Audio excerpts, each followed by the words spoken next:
톨스토이의 돌과 두 여자라는 작품이 있습니다. 어느 두 여인이 지혜 있는 노인에게 가르침을 받고자 찾아갔습니다.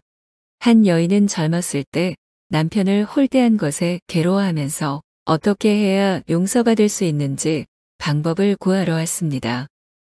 그리고 다른 여인은 남편과 살면서 그다지 큰 죄를 짓지 않았기에 나름대로 만족한 인생을 살았다고 자부하고 있었습니다.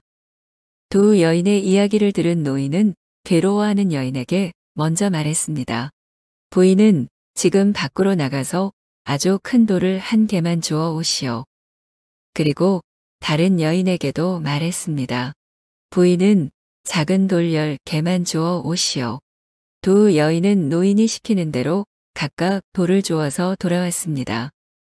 그러자 노인은 두 여인에게 다시 말했습니다. 지금 가지고 왔던 돌을 처음 있었던 제자리에 갖다 놓고 오시오. 큰 돌 한 개를 주워온 여인은 돌을 들고 오기는 어려웠지만 돌이 있던 곳을 쉽게 기억해낼 수 있었습니다.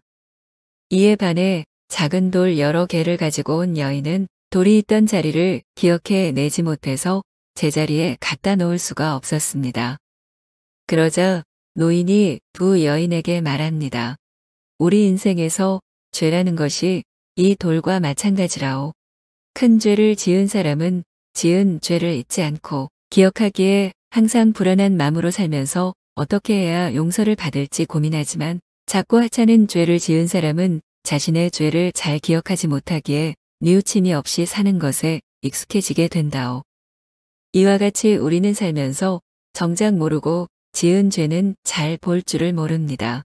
아무리 하찮은 죄라도 그것이 쌓이면 누군가에게 큰 상처를 주고 피해를 줍니다. 당연히 큰 잘못은 더 큰 용서를 구하고 진심으로 참회해야 합니다. 그리고 작은 잘못일지라도 지나간 잘못들을 뉘우치고 되풀이하지 않을 때 앞으로의 삶도 행복하게 열어갈 수 있을 것입니다. 세상에 죄 안 짓고 사는 사람이 있을까요? 요즘은 지능이 너무 발달되어서인지 갖가지 죄악이 난무하는 것 같습니다. 그야말로 세상이 죄악으로 뒤덮이지 않을까 심히 걱정입니다. 그런데 우리가 짓는 죄 중에서 알고 지은 죄와 모르고 지은 죄 중 어느 것이 더 큰 죄일까요? 아마도 대개는 알고도 지은 죄가 당연히 더 크다고 할 것입니다. 그리고 모르고 지은 죄는 자신도 모르고 한 죄이고 혹은 실수라고 합리화하기도 합니다. 그런데 부처님께서는 모르고 지은 죄가 알고 짓는 죄보다도 훨씬 크다고 말씀하시고 계십니다. 왜냐하면 모르고 지은 죄는 자신이 어떤 죄를 짓는지도 모르고 지금 이 순간에도 죄를 짓고 있기 때문입니다. 모르고 짓는 죄로 인해 사람이 죽어간다면 살인이 되는 것입니다. 하지만 죄를 짓는 사람은 자신이 죄를 짓는 줄 모릅니다. 그리고 그것을 알았을 때는 이미 중죄인인 것입니다. 사람이 마음을 가지고 있는 한 마음으로 죄를 짓지 않을 수 없습니다. 탐욕스러운 마음을 가지고 있으면 마음에 드는 물건이 눈에 띄게 되고 욕심이 일어납니다. 또 음욕이 있으면 마음에 드는 이성이 눈에 띄는 순간 음욕에 뿌리를 둔 마음이 일어납니다. 이와 같이 마음이 있어 조건만 되면 마음이 일어나는 것이지요. 따라서 마음으로 죄를 짓지 않으려면 마음이 없어야 합니다. 업에는 신구의 3업이 있습니다.